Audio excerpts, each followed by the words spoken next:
ఎవరికి ఎవరు ఈ లోకములో ఎంతవరకు మనకి బంధము, ఎవరికి ఎవరు సొంతము, ఎవరికి ఎవరు శాశ్వతము, ఎవరికి ఎవరు సొంతము, ఎవరికి ఎవరు శాశ్వతము.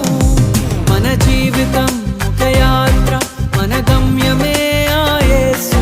మన జీవితం ఒక పరీక్ష, కని గెలవడమే మన తపన. మన జీవితం ఒక యాత్ర, మన గమ్యమే ఆ యేసు. మన జీవితం ఒక పరీక్ష,